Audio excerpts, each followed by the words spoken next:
ही गोष्ट तुम्हाला कळली का? 25 लोक मृत्युमुखी पडलेल्या गोव्यातील क्लब जळीत कांड प्रकरणी क्लबचे मालक असलेले सौरभ आणि गौरव लुथरा हे दोघे जण घटना घडल्यानंतर काही तासातच देशातून फरार झाले। ते थायलंडमधील फुकेत येथे सुखरूप गेले आणि हो, ते XE1073 या इंडिगो एअरलाइन्सने सकाळीच तिकडे गेलेत। गंमत इथे संपत नाही। GS हॉस्पिटॅलिटी या कंपनीकडे या क्लबची मालकी होती। सौरभ आणि गौरव लुथरा या दोघांसह अजय गुप्ता हा देखील या कंपनीचा मालक आहे।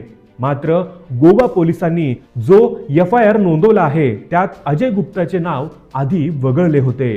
फुकेतवरून डान्सर मुलींची आयात होते, तिथे ह्यूमन एस्कॉर्ट पूर्ण ताकदीने चालते।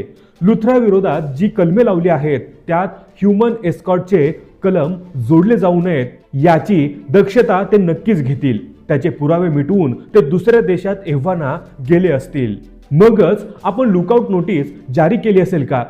प्रत्यक्ष क्लब चालवणाऱ्या कर्मचाऱ्यांना अटक झाली आहे। या क्लबमधील डान्सर मुलींविषयीची सखोल माहिती तुम्ही कुठल्या मीडियामध्ये वाचली अथवा पाहिली का?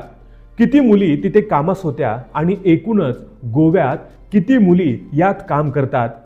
त्यांना कोठून आणि कसे आणले जाते याचा एखादा रिपोर्टाज तुम्ही पाहिलाय का? ज्या गावात हा क्लब होता त्या अरपोऱ्यांचे सरपंच रोशन रेडकर यांच्यावर राजकीय दबाव होता असे त्यांचे कुटुंबीय आता सांगत आहेत। दबाव असला तरी ते नकार देऊ शकले असते। खरे तर अशी डोळेझाक बहुतांश प्रकरणी होतच असते, मात्र जो सापडतो त्याची पोल खुलते।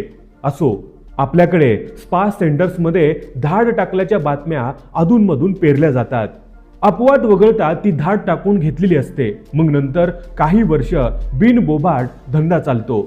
असो, मुद्दा तो नाहीये। या स्पा सेंटर्समध्ये ज्या विदेशी मुली पकडल्या जातात त्यात थाई मुली सर्वाधिक आढळतात। त्यांचे फ्लाईट रेकॉर्ड्स चेक केले तर बहुतांश मुली फुकेतवरून आणलेल्या असतात। टुरिस्ट विजावर त्या येतात, पैसा कमवून ये जा करत राहतात।